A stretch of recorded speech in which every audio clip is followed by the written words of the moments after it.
Perhaps the most compelling art is the work that makes us think and ask questions. And that's the focus of artist Mike Hendrix's new installation. It's called A Council of Men. He will be the center of attention. Well, he is going to be the person, the poor person. And it's the reaction that is that the other men are looking at. They're trying to figure out what he is. Do they look at him as being poor and belittled, or are they looking at him with sympathy because of the way he is? You notice that I've made different nationalities too, so that what is the reaction of every person, every kind of person.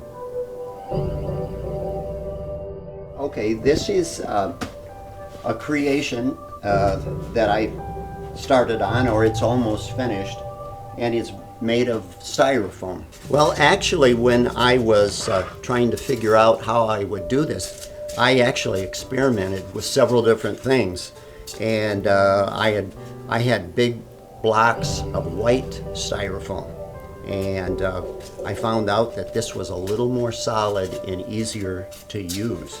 And what I've done is to take several of these and make them into layers. So there's probably 8 of these stacked this way. I glue them together, and then when I get those, I cut out the basic form of the person. And then next I would use joint compound, which is this right here, and this is what you usually use to patch walls with. And so when I get that on, I start shaping, and I'll chisel, I'll use sandpaper, and usually your basic tools like this. I start shaping, and then I'll end up using sandpaper to refine. And but the main purpose of this is to have it look like wood. And so I'm still working on this, but it was the idea that I carved everything out of wood. And so I'm still working on it, but I'm putting the grain in, and I'm transitioning the wood up into the head.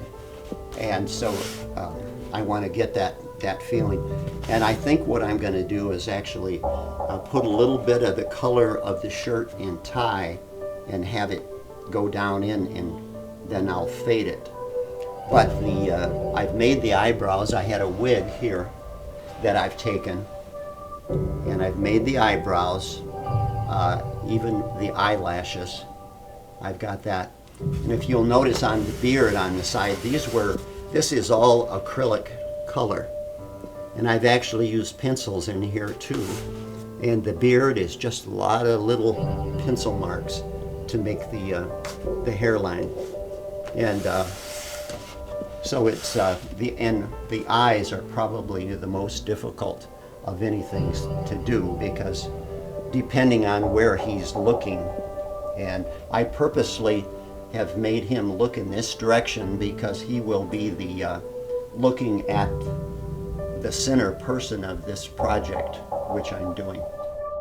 Well, when I started doing this, I didn't know what wood would really do as far as the transition, because there's the outside, and then when it turns, of course you see the grain running this way, and then all of a sudden it changes. So in order to find out how it really worked, I cut this out of a limb, and so here you could see how the grain is running up. It changes, and then it changes again, and especially as it turns, it goes around, the grain will change again.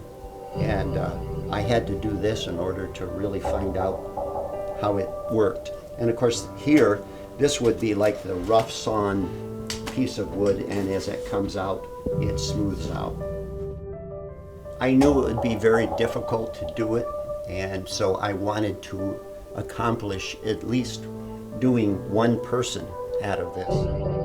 And so I know the basic measurements of a face, and where they align with the eyes and the ears, like the ears come off the eyebrows and the bottom of the nose, just something basic.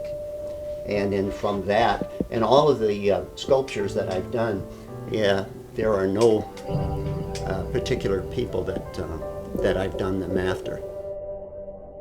These are not so much that the face looks realistic, but that the wood grain, they're convinced. If I can convince them that it's really wood grain, that really satisfies me. And so with these, I still have a lot of work to do on them also. This is your typical acrylic paint. And what I did, first of all, I made a base color. And so this I was able to cover everything with. And that got me a start before I started using the acrylics. And of course the face has lots and lots of colors. So every color in the rainbow is in a human face.